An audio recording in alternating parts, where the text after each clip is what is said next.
hate to suggest a remake of a perfect film like High Fidelity. Right. Sometimes it's okay to remake a movie if you just want to update it. Okay. Or if you just want to put Josh Radnor in the role of Rob Gordon. Oh, that would be so good. I would watch that. I want to throw out there, updating it, very important. There'd be no phone booth. Right. So, he'd have to... He wouldn't work at a record store. No, he would...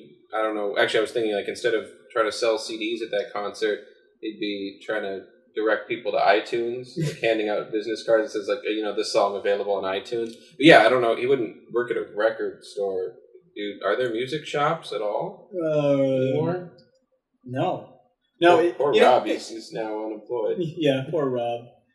Ted as Rob could be just like an IT guy at Amazon. Okay. At the Google Music. Yeah, Emporium. You named the other two. I was actually thinking he could work for Apple. Oh, but yes. The other two, Amazon and Google. Never heard of it. Never heard of it. But who would be Laura? Well, actually, I wouldn't mind it being redone with a different Laura, because I thought she was great 99% of the time. But there's a couple of her line deliveries where it's really obvious that she's not from this country. Yeah, she's secretly British. No? She's secretly Northern European or something. Look up her last name. It's got all sorts of characters above vowels that we don't use in this country. Oh, yeah, like an umlaut? Yeah, like an umlaut and probably some other ones. But yeah, who would be Laura? I'm not sure. Well, probably Colby. That'd be fun. Or Tracy. Yeah, Kristen Milioti. Yeah, I totally remembered her name.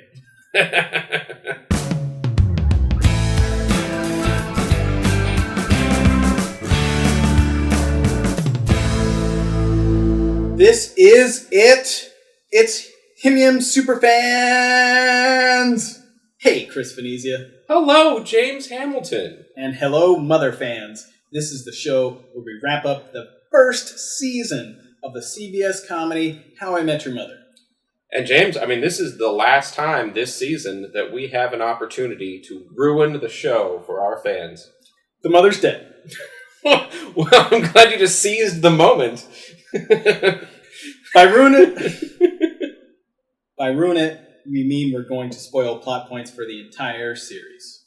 Right. We will have spoilers for the rest of the show. So if you don't want to know that while Tracy is out about town in one of her rare moments that she leaves her apartment between grieving, it's because of this big storm that she ends up buying the yellow umbrella, then maybe come back to this podcast when you've watched the whole series. Yeah. Why haven't you watched the whole series yet? Well, that's true. Well, now they don't need to. They know the mother's dead, and you know why she bought the yellow umbrella. On this episode, we're talking about Come On, a.k.a. Make It Rain, bitches! It is season 1, episode... The season finale! It's the big one! Originally aired May 15th, 2006. That's 10 years ago. And was written by Carter Bays and Craig Thomas. Yep, this one's directed by Pam. We're not getting the pizza, Fryman. So... Big one, Chris. Yeah, so I figured we'd take some time to say a few things about this season of the show and about what making a season of this podcast has meant to us. I like it. So this episode stands out to me because Marshall has been arguably the luckiest guy in the world. Yeah. And that's about to be taken away from him, but we'll get to that later. I mentioned my crazy theory before that Barney has no friends until he meets Ted. Mm-hmm. And one of our listeners, Jake... Thanks, Jake! He argued that Barney did have at least one friend, and I appreciate Jake commenting in our Facebook group. So, shout out to Jake. Mm-hmm. Thanks, Jake. Thanks for listening and being a part of the community. Ted didn't have a lot of friends either growing up, except for that balloon. The friends that he did have were, punchy. Robin moved to New York, and she had few friends. I guess there's What's Taken So Long. Right, yeah. Lily also doesn't have a lot of close friends in New York, despite having grown up there. Which is kind of odd. And there's Michelle, but we know that Lily doesn't see her much. Mm-hmm. Lily seems to keep people at a distance, or used to. Like Scooter, who clearly wanted to be with her, but she wanted to be free of attachments instead. But that brings me back to Marshall. And Marshall didn't seem to have a lot of friends growing up either, despite being in a small town where he seems to know everyone. He had his brothers, and I know that he loves them, but they don't seem that close. He has with his brothers kind of like what Ted has with Punchy. Let's not be serious at all or talk about anything substantial and then wail on each other. Right. And while the other 4 members of the gang struggle with not being fulfilled with their lives, Marshall knows who he is, he knows what he wants to do with his career, he knows how to get there, and he knows all of that at 18. Yeah, that's actually a pretty astute observation, because the other members of the gang are all frustrated with their jobs in some way or another, and Marshall, with the exception of learning how to be a gorilla, has been doing pretty well. Yeah. So what he's missing by the time he's 18 and going to college is friends and a girlfriend. Mm-hmm. And his first week in college, he meets like the man that will be his best friend for life, and he meets the woman he ends up marrying. So Marshall, he's like so lucky, and maybe it's because he's so confident in himself, and the other pieces of the puzzle just fall into place, as I've seen, happen in other people's lives and in my own life. Like when I'm the most confident, things just sort of fall into place. Yeah, I like that. I was kind of thinking it's possible that it's just, this is the part of the story of his life where everything starts to come together. This is the time that everything did work. We don't get to see all the other times where he tried to make friends, where he did make friends and they all moved away, or, stuff like that. That's true. Well, either way, it makes sense to me that at the end of season 1, Marshall, the rock of the show, has to have something taken away from him.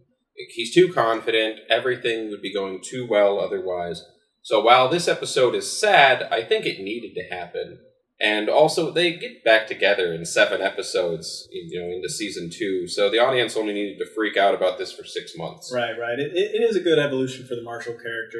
He really hasn't experienced a lot of conflict in his life. And I do like that they didn't get back together in the first episode of season 2. I like that they played it out a little bit. And I also like that they didn't play it out too long. Right, yeah. No, they really didn't. That's what I was thinking. You're right, it's not in episode 1 of season 2, but it's also not like episode 22 of season 2. It's 7, which it doesn't take that long to get to, and it's in one of my favorites, which is Swarley. Right. So why am I bringing all this up? This show, How I Met Your Mother, is about a friend group of misfits. One reason this show really felt like home to me is that it wasn't easy to make friends for me growing up. I didn't feel like I fit in much, so when I have made friends, I tend to hold on to them for as long as I can. Whether I realized it before now or not, that's something that the whole gang does as well. So I get where they're coming from. Friendships are difficult to make, and they are so very precious. I want to thank Bays and Thomas for making a show that felt like it was for me. Maybe I fit in after all. Maybe there are other people out there like me, and we can find comfort in that we're not alone, and the show brings people together. Maybe the show's success can be credited to their speaking to people everywhere that wanted to find their place in the world. Chris, I think I may have mentioned an ex-girlfriend once or twice before on the podcast. You have? For people who just tuning into this episode, this show was something that I watched a lot with this person, and that's how I became a fan. But even after the breakup, I kept watching it. And now, watching it again for the podcast and thinking about it a lot, I'm noticing a lot of things in Ted's dating life and the other characters' dating lives that sound very familiar. And I appreciate the show in a slightly different way now. Now I look at the characters' actions and I think of how they could have handled themselves better. Right. That keeps me thinking about how I behave in romantic or social or even business situations. Seeing these characters make these amateur mistakes that any adult probably wouldn't, but since they're TV characters, of course they do, that keeps me from making those same mistakes as well. And yeah, they do make a lot of amateur mistakes, but so do people outside of TV as well. And I like that. This stuff, it seems so obvious sometimes, and it seems like the characters should know better. But often as people, we do things that we should know better than to do, or maybe we don't. Maybe we have to learn the lesson the hard way. We didn't know any better, and we made the best decision at the time. But there was a better way to handle things. And no, we're all growing, and we're all on this journey together. Speaking of this journey, I do want to say that making this season of the podcast has been good for me. It's been more work, and it's been more rewarding than I thought it would be. Some weeks we'd have only a few people listen to an episode that I thought was really great. Mm-hmm. Other times, the number of listeners would far exceed my expectations. Right, yeah. So I've been able to use this as a platform to express myself and express ideas that I want to put out in the world. And I've learned things about myself from James and from this show, from the discussion, and from your comments, fans. And I really want to thank you all for giving me the opportunity to speak and to be heard. Yeah, Chris, this has been a lot of fun and a lot of work. We practiced a long time before making this podcast official, but it wasn't until we put ourselves out there that I got an idea of what I wanted to do with this podcast. I'm enjoying talking about one of my favorite shows with one of my favorite persons, and I enjoy coming up with the content for the Facebook group. It's gotten better. It's gotten a lot better, guys. It's gotten a lot better. Blog's better. I love hearing from fans, and I've developed these new skills and a new hobby that I really enjoy. That's what the podcast, this season of the podcast, has meant for me, Chris. Well, good. Thanks for bringing that up. You just mentioned some people we should thank. Yeah, I do. I think we should take some time to say a special thank you at the end of the season. We first want to thank Ashley Williams for retweeting our drumroll episode. That has been our proudest moment so far of doing the podcast. It really has been. Thank you so much, Ashley. Nothing but the best for you. Thank you. We'd like to thank Mother Fan Dan for agreeing to record with us a few times and for joining in our Facebook community. We also want to thank the following super fans. We've got Laura, Mary, Carol, Carlos, Cynthia, another Laura, Emily, Brian, Dan, Angela, Coat Check Girl, Aubrey, Tim, Robin, not Sherbatsky, that's my lady friend Robin, Claudio, Dave, Gail, Kara, and Brett. We want to say thank you to all our fans and listeners, the ones that have been around since the beginning and the ones we've picked up along the way. Actually, also thank you, Mom. She clicked like on a couple of my things. Really? Also, thanks for giving birth to me, etc. Thank you, everyone, for making this podcast with us. On behalf of Ashley Williams and men everywhere, thank you, costume designer of Drumroll, Please.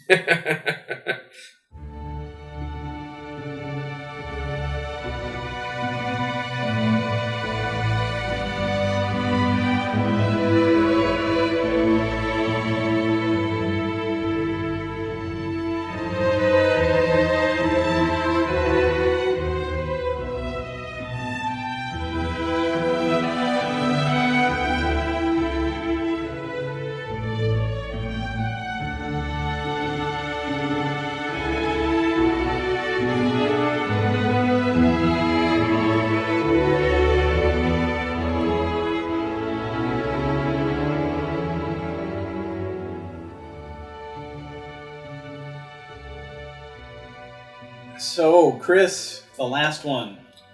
What's going on? So far in this season, Robin seems to have forgiven Ted. Marshall is blissfully unaware that Lily applied to the painting fellowship in San Francisco and that she got accepted, but she declined. Barney is coming off of several episodes in a row where he was just a clown, but he is concerned about Ted. In this episode, Ted does a rain dance. Did you just say a rain dance? Yes. A rain dance. That is correct, sir. A dance to make it rain. Absolutely. Ah! All right, fine. Also, Barney is the voice of reason, and it's not a good look for him. Lily and Marshall pause and unpause their fight throughout the episode. So, James, what was most memorable for you? I think I've talked about it before. It's got to be the touch the ground, Robin. Make a mistake. Make this mistake. Don't you think we're a little bit past sushi at this point? God, you are so terrified of anything real. It's like you're floating out in space. Touch the ground, Robin. Live in the world. Make a mistake. Make this mistake. I need to think. I have more to say about that scene later, but that one or two sentences and that expression and Josh Radnor's performance, I could feel the desperation and the frustration and the anger, and just felt like just vomiting emotions out verbally. Yeah, and that's kind of what that scene is about. Yeah. I don't know that he's doing a whole lot of thinking. I think he's doing a lot of emoting. Exactly. My most memorable moment was him on the roof shouting, "Come on," trying to make it rain. And we'll come back to that near the end of the episode and talk a little bit about why I think that's important to me. You hear me, universe? This is Ted Mosby talking. Give me some rain! Come on! Come on! Come on! Oh, come on! But I thought that was most memorable. Yeah, two scenes with a lot of things going on. There's also the one at the end after he makes it rain, which is arguably another good choice that neither one of us picked as like most memorable. Where like he's outside the apartment and he's asking her to come down, and she's saying, "No, you come up here," etc., etc. Yeah, great piece of television. So it begins with future Ted telling his kids that it was May of 2006, life was good, and everything was about to change.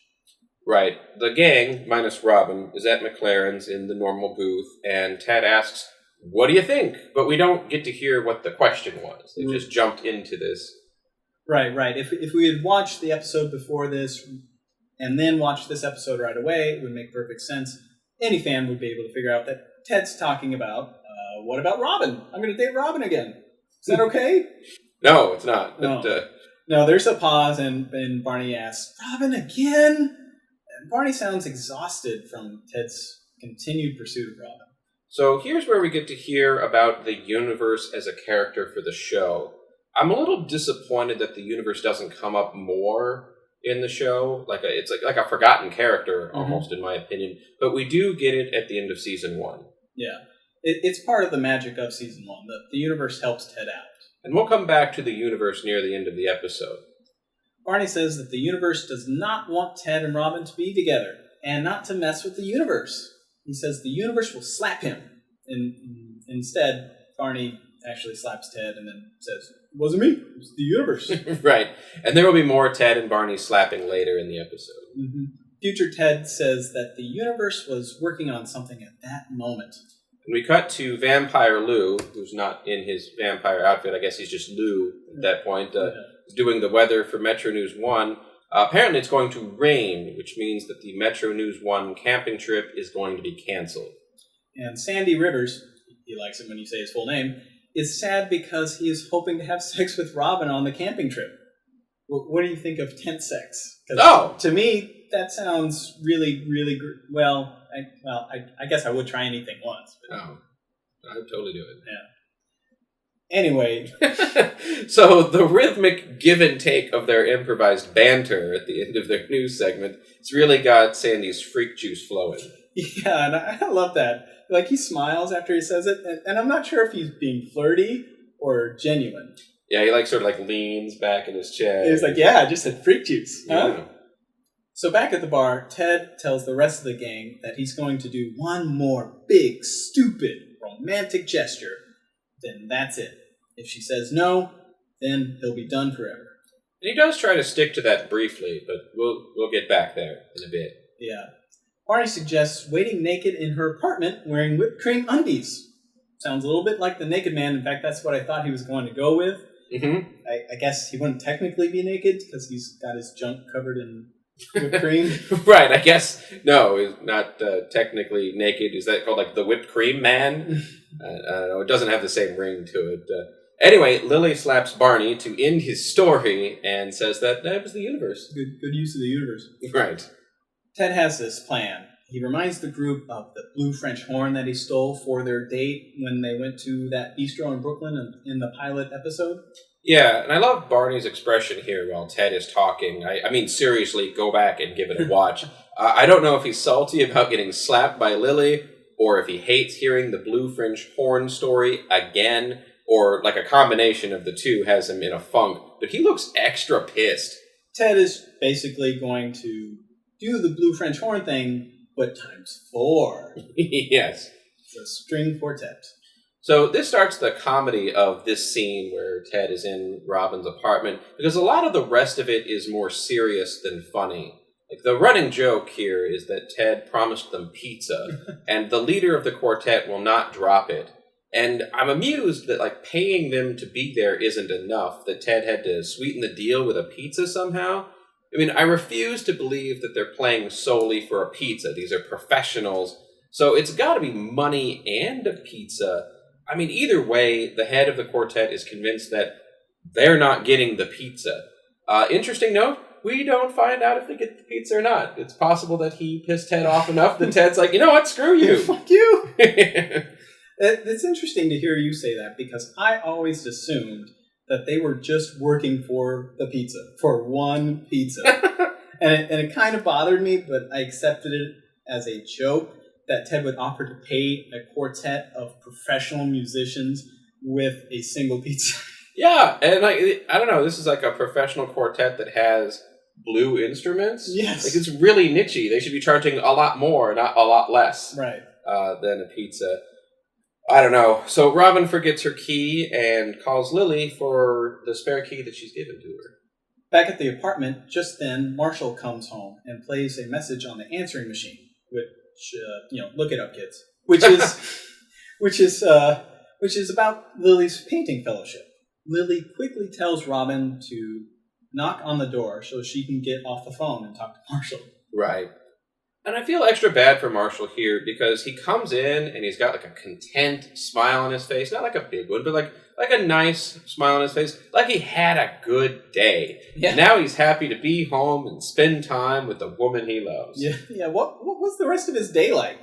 Like, whatever it was, coming home to that information would have been like getting slapped in the face. Yeah. Let's pause on the Lily and Marshall story for a moment and go back to Ted and Robin, where she knocks, and Ted opens the door. He's wearing a tuxedo, and he's holding roses. Maybe it wasn't a tuxedo, maybe it was just a suit. Robin can see the quartet in the background just as they start playing, and as she enters, she finds dozens of more roses throughout the apartment. Yeah, two great pieces of music in this episode. Maybe they picked Bach for this scene because it's public domain, or because it's a classical orchestra piece, but it really fits. Yeah. And Ted somewhat awkwardly gets out that he's crazy about her and that he thinks that they should be together, and he gets out a, "What do you say?" So when we come back from the commercial, Ted repeats his question. Yes. Since the audience has probably forgotten about it from 2.5 minutes ago. Yeah, too many car commercials. Mm-hmm. What do you say? Robin doesn't say a lot at first. She says, yes, no, maybe. Those are the 3 options. Right, so we get a joke from Ted about that. But Robin has to pee, which is funny because Ted has like planned out this huge romantic moment, and it gets paused by something so human as like needing a restroom break. We get another joke about the pizza, and the quartet leader tells the other members that no one's getting any pizza. Right. So when Robin returns, Ted suggests that they go on a big trip like to Paris. And this is where we find out that the universe has changed its plan about the weather. The storm is off, and the camping trip is back on. We also find out that Sandy is leaving Metro News 1, and he recommended Robin for the lead anchor position.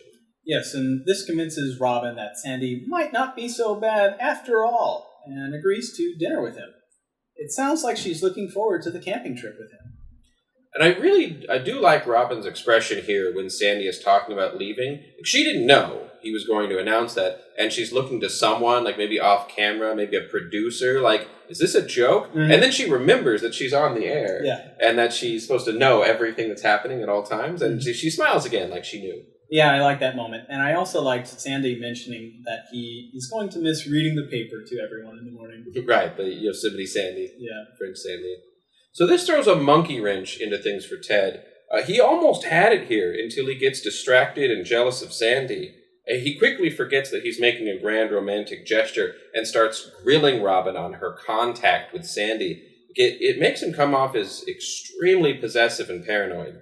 I agree. I think Ted could have closed the deal here if he had taken another approach, but he got all insecure and, like you said, like a jealous lover. And he's not even her lover yet. Right. It's not a side of Ted that I like. But now I feel Ted's ego must have been crushed. Let's review this scene. Look at his face when Robin opens the door. I can see the self-satisfaction on Ted's face. Mm-hmm. He put all this together. The flowers, hundreds of dollars worth of flowers. Yes. The quartet, which cost him either hundreds of dollars or nothing. Right. The suit. He expected Robin to swoon into his arms and for this fairy tale ending to happen. But it doesn't work out like that because of real life. He throws a temper tantrum and demands an answer. The only answer you're going to get that way, Chris? No can do'sville, baby doll. That's right. I don't like that he did have an expected outcome. Like that's part of my problem with this. Like, let's let all the other stuff aside for a moment, the temper tantrum, because I think that's a byproduct of having expectations. But like all of this stuff, like he wants to do this giant romantic gesture for Robin. I think the only way that it's okay is if he has zero expectation on an answer. Like if she says no, then he's like, well, that's okay because I wanted to do this. Yeah. It's just something I wanted to do. Whether you said yes or no, it's that he has an expectation on her behavior based on something that he did that's my beef with it. Yeah, he wanted to be with Robin, so he did this thing. To get her. Mm-hmm. But yeah, he lets his emotions get the best of him. I do love Ted's touch the ground speech, like I said. It's all about Radner's performance here. I really believe him. He's so desperate and angry and frustrated and confused. It's a very good performance. And he is all of those things. I mean, it explains his behavior even if it doesn't allow it. Yeah. So, at the bar, Ted gets some comforting words from the gang. We do find out that he's a damn liar, though, because he is not ready to give up, even though he promised that he would. Yeah, and if you look at the other actors' faces in this scene, they seem genuinely concerned that their friend has developed an unhealthy obsession. Like, they're scared for him, or of him. Yeah, I would say that they should be scared. I mean, Ted's scaring me a little bit, like when he says that it's meant to be because he means it to be. And like other stuff at the end of the episode, like where he's saying, like, I've done enough, you have to come down here. Like, you didn't have to do anything. Right. Just weird stuff like that. So they split the group into two. Ted and Barney head up to the bar, and Marshall and Lily unpause their argument at the table. Right, but we don't get to see that because Barney is giving some rare good advice when Ted says that he's going to make it rain. Barney seems concerned. Yeah, I thought Barney looked relieved and concerned at the same time. Relieved that Ted isn't planning on kidnapping Robin or something worse. Okay. But concerned that Ted is really talking nonsense. Make it rain? Make it rain? Make it rain. An act of God it is. So Ted says that he can't let Robin go camping with Sandy. I argue that he can let her go camping with Sandy, that it's not his call, and it doesn't even matter if she does or doesn't go camping with Sandy. It doesn't have anything to do with Ted, and if she does hook up with Sandy, it doesn't mean that there is no future opportunity for Ted to date her. This is another opportunity or another moment where Ted's got some really distorted logic here. Maybe that's obvious, but I just wanted to throw that out there. Yeah. So Ted asks Barney to contact an old hookup so that she can teach Ted how to do a rain dance. Right. Barney is upset about being the voice of reason, though. He says it's not a good look for me. I like the switcheroo for the episode, because Barney is not normally the voice of reason. Though, I mean, occasionally he has to be. Yeah. Penelope, the old hookup of Barney's, says that she had sex with Barney in his car. Which car was that? Barney doesn't drive. Well, yeah, good point. Well, not only does he not drive, he doesn't have a car. Right. Maybe he has a car guy? Yeah. Well, Somebody got him a car? He's got a car guy. Yeah, like, I need a car. I need a bang car. Yeah, exactly. So, like, Be good, he'd probably get that delivered. Yeah. Before a zip car was a thing. Mm-hmm. Penelope is pretty resistant to helping either one of them because she's upset with Barney for hitting on her mom and upset with Ted because he wants to do this beautiful spiritual prayer to nature to get in some girl's pants. Right. So she's convinced by Ted's, like, it's true love or Sandy is a creep like Barney argument. I'd like to point out here that, again, Ted says he doesn't want Robin to end up with the wrong guy. Mm-hmm. And who says that if she goes on this camping trip that she's going to end up with Sandy? And this is, again, more of Ted's distorted thinking. He can't predict the future. He doesn't know that Robin's going to end up with Sandy. Like, they're going to get married because they go on this camping trip, and he knows that. Right. When they get started on the roof with the rain dance, Barney gets in one more quip about Penelope's mom. Good for you, Barney. Right. I also really want to throw out here that, like, this rain dance scene by a white guy, It really borders on being offensive. Like, I'd say more so now, but still should have been in 2006. Sometimes not bordering at all, and I would say is like straight up offensive. But I think Bays and Thomas are trying to be careful, though. Like, they have Barney make fun of Ted and call him white man. Like, he says that Ted looks like a fat kid with a bee in his pants, and like suggesting that if he looks like someone who has no business doing a sacred dance, it's because he has no business doing the sacred dance. And if it looks offensive, it's because it is, and that's like their workaround for it. Right. Meanwhile, Robin is at the vet because Ted poisoned her dog by leaving dozens of chocolates all over her place. And the vet gives Robin a different perspective on Ted's big romantic gesture. I think they needed that because I think that, like, as the audience, like, I don't know, I've watched this a dozen times and I've watched it a few different ways, I'd say, like, where originally I'm like, yeah, Ted. And then, like, as I get older, I'm like, what are you doing, buddy? But, like, I think they needed this to sort of tie Ted, into the story as, like, a romantic person instead of, like, a crazy wackadoo.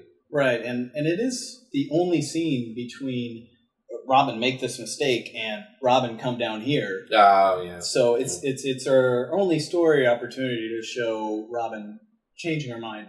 Yes. Yeah, well, right. It ties those two together. Otherwise, it doesn't make a whole lot of sense. So, but I don't know. The vet's kind of right, though. Like, who does that? I mean, no one. But there's a reason people don't do that. It's because it almost feels like the only person who would do that would be someone who would do that for a reason, with an expectation, with like an expected result in mind. Like, I wouldn't buy 10 dozen roses unless I thought it was going to get me something. Not just, I wanted to get you these 10 dozen roses, and I'm not even going to ask you to be with me. I'm going to go home. I'm going to take a cab back home. I just wanted you to have some nice flowers, Robin. Like, that's not what he was doing it for. It was for a reason, and that's what I think bugs me about it. But I don't know, the vet at least is trying to give a different perspective and say, you're like, no, honey, no one does that for any reason. Right. Meanwhile, the painting fellowship argument is getting pretty heated.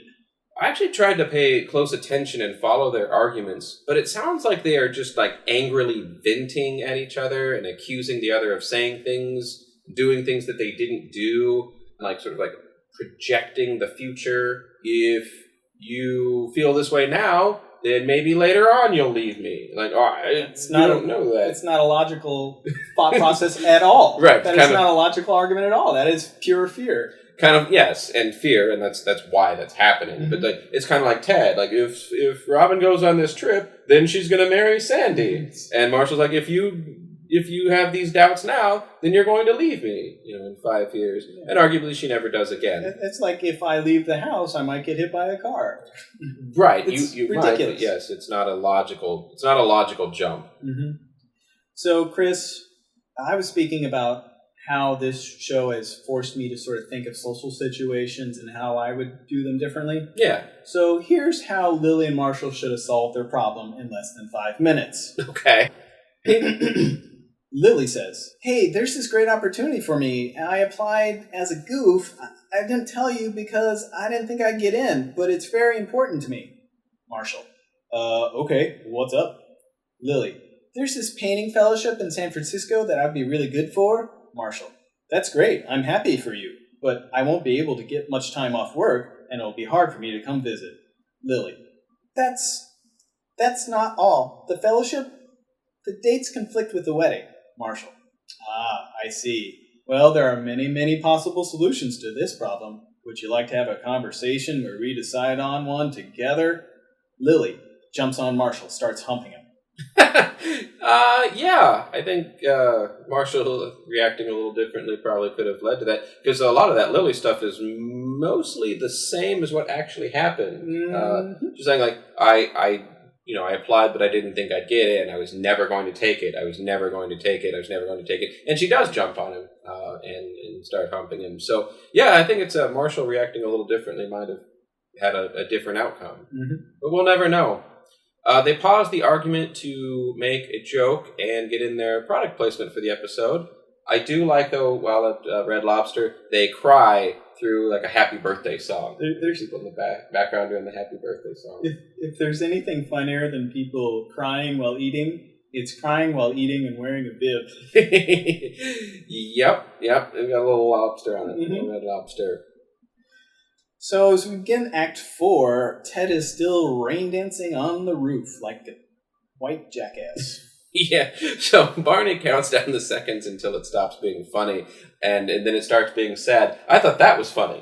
So it comes around again. Still funny? Still funny? Oh, no. Oh, almost had it. Yeah. So now that it's officially sad, Ted starts grilling Penelope on her credentials like a jackass.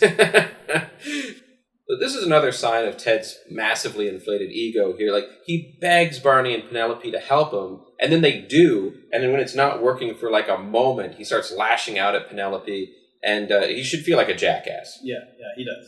And to close that scene, we get Barney saying, not me, white man, or something like that. Right. Yeah. So Lily and Marshall are still arguing, but they seem to have made it back from Red Lobster, and they are unpaused again on the couch, or they're unpausing to continue. Right. This is where Marshall finally admits that he's afraid, that his fear is what's keeping him from being able to be supportive. But this fear is groundless. He's worried that Lily will leave him to become a painter, which is a possibility regardless of where they live. And Marshall is being a bit possessive as well. He doesn't own Lily, and if he's going to build a marriage with her, he needs to learn to trust her. But yeah, I mean, Lily also has an opportunity here, like in this moment, to say, like, yes, I promise I won't leave you, and she doesn't take that opportunity, which only is like fuel for the fire that Marshall's already building here. Yeah, I found that kind of odd. Like, why wouldn't she just say that? It was like, yes, we're getting married. I'm committed to you. I'm going to do this thing for 3 months, and we'll get married afterwards. I'm wondering if because she's not ready to do that, like the reason the trip to San Francisco, like Ted was wondering, is actually because she doesn't want to get married right now. It is her way out of the marriage. Yeah. Maybe, but that's what Ted suggested, and it's a possibility, and that's why she doesn't want to promise, like, yes, I'll marry you, because like the whole thing isn't actually even about the painting necessarily. I think that what they've been trying to say in other episodes is that it's about the loss of future opportunities. Like getting married to Lily means that she will not get other opportunities, right? Which is not correct. That's her own distorted thinking. So it's actually, I guess, not just the men in this episode with distorted thinking. It's also Lily too. Yeah. Lily wants to pause the argument because she doesn't want to answer, and Marshall's like, "Why do you want to pause?" And she just jumps on him. So I think maybe is this Carter and Craig saying we couldn't think of an ending for the scene, or is it pretty much the exact same thing I suggested? It could be just without the happy ending. Yeah. I do want to say that now that we're getting into this episode, and I'm thinking about how like Lily's distorted thinking too. It really is that Barney's the voice of reason in this episode. Like he's the only one in the gang that's like thinking really clearly. Arguably, Robin is too, but I could probably find some stuff that she's probably not thinking about really clearly either. But she's had a lot thrown at her with the whole flowers and the quartet thing, so I'm going to give Robin a pass. But the fact that Barney is the voice of reason in this episode means the whole rest of the gang is screwing up. Yeah. So meanwhile, back on the roof, Penelope is gone. She's left. I guess Ted insulted her? Yeah. And she left. She's actually down in McLaren. She's gone, and Ted is trying to continue dancing, but he's like floundering instead. And it almost looks like he's making up new steps. Yeah, he's definitely making shit up. Barney, apparently 3 to 4 beers deep. We'll call those roof beers. Yes. He's bored. He tries again to set Ted straight. Yeah. I like it because Barney is bored, and he is trying to entertain himself on Ted's behalf, or at Ted's expense, rather. Right. This is another one of those like Barney moments where, like, damn it, if he is not being a good friend to Ted while Ted is being ridiculous. Absolutely. Like, and it's another one on the roof. Yes. Kind of like with the slutty pumpkin, yeah. Where like he spends his entire night on the roof when he has better things to do. Yes. But he's a good friend and he sticks it out with Ted to the very end. Right. I like they paired these two up in this episode because it's kind of like Barney's taking care of Ted, making sure he doesn't go over to Robin's with rope and a shovel. Right. Yeah, like you said, like at least by doing the rain dance, he's contained. Yes. He's contained. We know where he is. And we know that he's probably not going to kidnap Robin. He'll be real pooped out. Right. Put him to bed. Yes. You'll think more clearly in the morning. But this rooftop scene, so many great scenes on the rooftop. This is a great scene for Josh Radnor in NPH. Josh gets to scream, "I love her!" while Neil in the background plays Barney more serious than ever before. Yeah. Almost look like he's kind of tired of hearing this. Like, I'm tired of hearing your stuff, Ted, like that you love her. Mm-hmm. Like, and he's like saying, like, these are your best years, and you're throwing them away on Robin. I think he says some girl, right? Which is, a little. I think he's trying to make a point. I think he's trying to exaggerate to make a point. I don't think he actually dislikes Robin in any way. But, you're throwing away your best years on nothing. Right, is what he's saying. Right. To speak more about the dialogue between the two. It's just perfect. Neil starts to speak several times, trying to interrupt Ted, but decides after half a syllable to stop talking and just listen. And this is a lot more like a real conversation to me, as opposed to a lot of the TV or sitcom conversations where no one ever speaks over anyone else, and everyone knows what everyone else is going to say. Right, and it's hard to even do a thing where someone gets interrupted because there's too many seconds between, or like milliseconds between like the two things, where like somebody would actually get cut off in the middle of their word in real life. So yeah, they try to make it a little more real there. At this point, while Ted is screaming "Come on" into the sky, Barney is pacing across the roof, and I have to imagine he's trying to decide like what to do next. Is it time to call a medical professional? Yeah. Do we need to get a shrink up on the roof? Maybe a negotiator? Right. To get him like, we need you to come down off the roof, Mr. Mosby. Yes. Like, is it that bad? Have things gotten that bad? Mm-hmm. Mm-hmm. And then as Ted puts his arm up in the air, he screams, "Come on," one more time. We get a flash of lightning and a clash of thunder. It starts raining. Immediately. Right. And come on. Yeah. Actually, I want to throw out here for just a moment that there are a few different possibilities here, and I like that they never say which one. Mm-hmm. Ted does later on in the series, when he's talking to Robin, when he's about to get married to Stella, he says that he did make it rain, so he still believes that. That's like canon in the show, that Ted believes he made it rain. Mm-hmm. I don't know if Ted made it rain, or if the universe made it rain, or if it's a coincidence. Could be other possibilities, but those are probably the big three. Those are the options. And if the universe did it, was it that the universe, that this was its plan all along, or that it changed its plan, or that it took pity on Ted?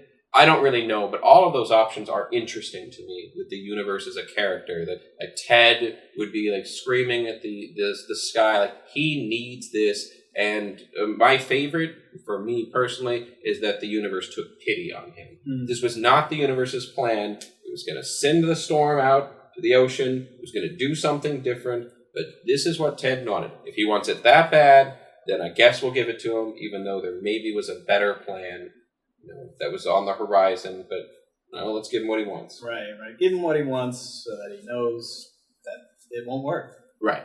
But let me ask you this, Chris. Do you believe Ted made it rain?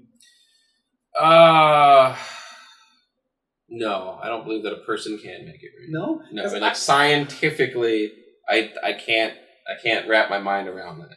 I thought you said once that you did believe it, but I'm firmly on team coincidence. Oh, team coincidence. Yeah. Wow. No, I'm like, I'd at least be on like team universe. But like Ted making it rain, no, that's impossible.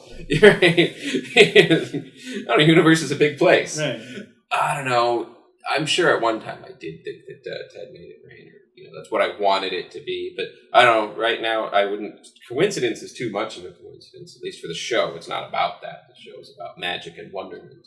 So to close out the show, we get to see New York in the rain and Sandy Rivers, for some reason, doing a live weather report outside, which is something a news anchor would never do. Right.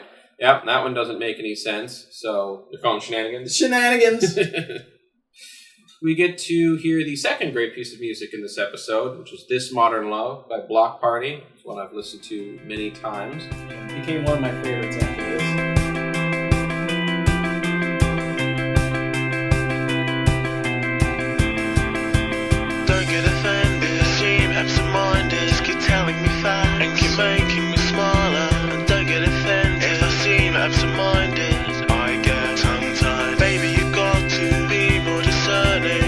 never knowing what's good for me. And Josh Radnor, gets his Rob Gordon moment. He gets to stand in the rain and shout up at Robin his profession of love. Right. So we have like a Dobler-Dahmer moment here, and I suppose it works, so we'll call him a Dobler. It could have easily been a Dahmer, though. Although I do like your connection, though, the Rob Gordon thing, and then also like John Cusack, yes. which is literally the movie that reference comes from, Say Anything. Mm-hmm. That's just because John Cusack loves being in the rain. He does. More than any other person I've ever seen. He does. So this scene on the New York street where it's pouring rain, this is a great scene for both actors. Ted's face and body language, and Robin's sort of uncertainty yet ultimate willingness. It's a great piece of acting right there. So how do you think it holds up like a decade after this episode aired? Well, I'm still unsure if I like how quickly Robin accepts Ted's advance here. Because sure, we had that one scene with the vet that we talked about, and I suppose that was their way of saying Robin's changing her mind. Right. But the very last time she and Ted were face to face, Ted was screaming at her like, "Make a decision!"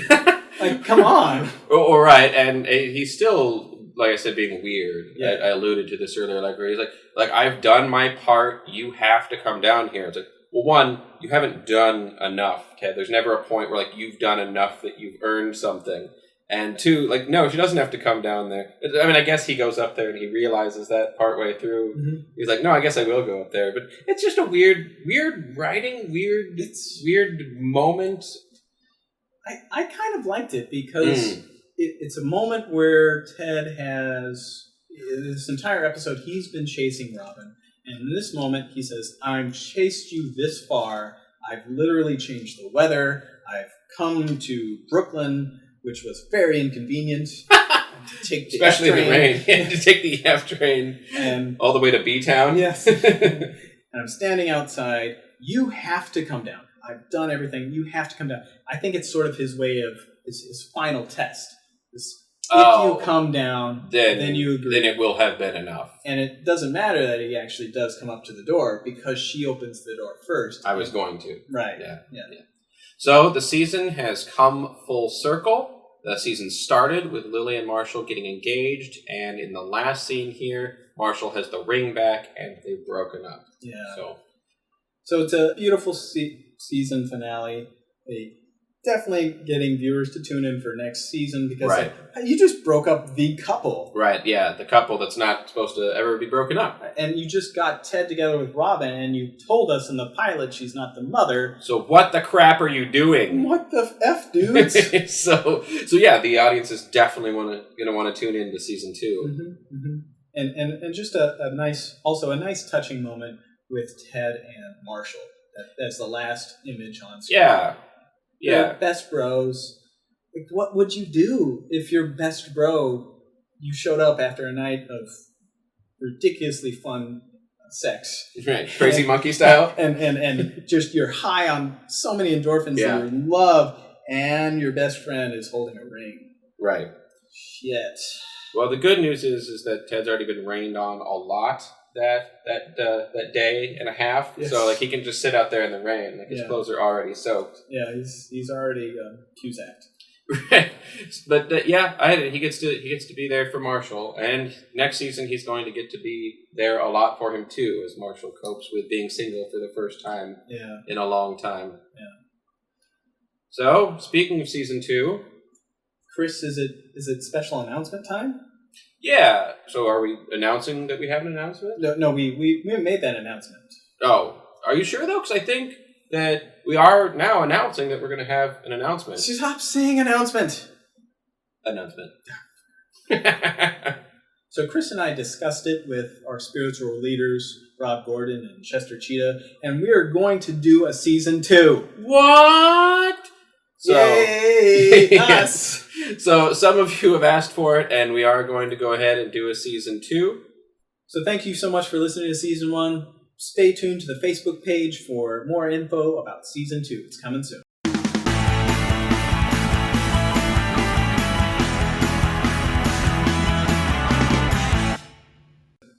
So for a finale episode, there were a lot of guest stars. There were quite a few.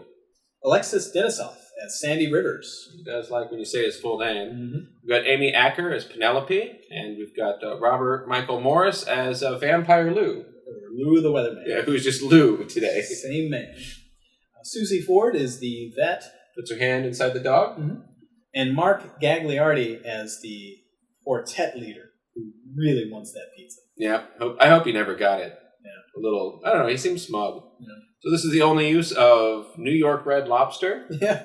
I guess they wanted to get in one last sponsor before the season was over, make a little more, a little scratch. Mm-hmm. Mm-hmm. Gotta buy that boat. So, running gag here, Lily mentions a food item, and Marshall says dibs. Last time it was a Pop-Tart under the fridge. This time it's a snack pack. And I like that because, again, it's like the full circle thing. That was from the pilot right after they proposed, right after Marshall proposed, and they'd done it in the kitchen, and he finds a Pop-Tart. And as their relationship is coming to a close at the end of season 1, they're talking about a snack pack. And she's like, well, I think there's still one left. And, oh, dibs. So, Chris, life lesson? Yeah, I've harped on Ted over the season, and this episode is no exception. But in some of my difficult times, like I've come back to this scene on the roof where Ted is screaming at the sky. He's like, come on! And I think that Ted, I think he has a point. I think he needed a win and took matters into his own hands.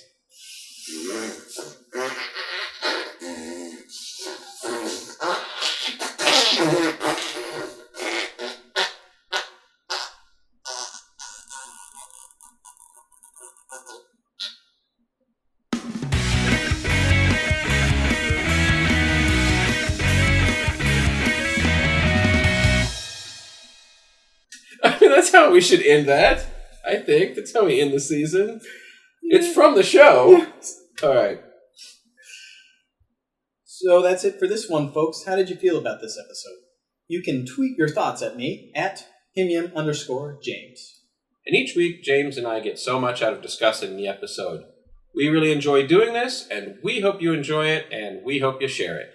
Yeah, please join our Facebook group. That's facebook.com/groups/HIMYM Superfans, and leave us a message there.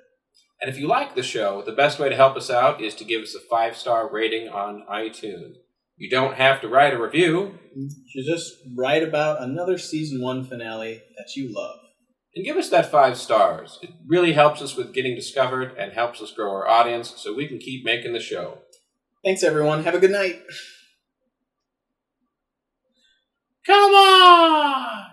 Come on!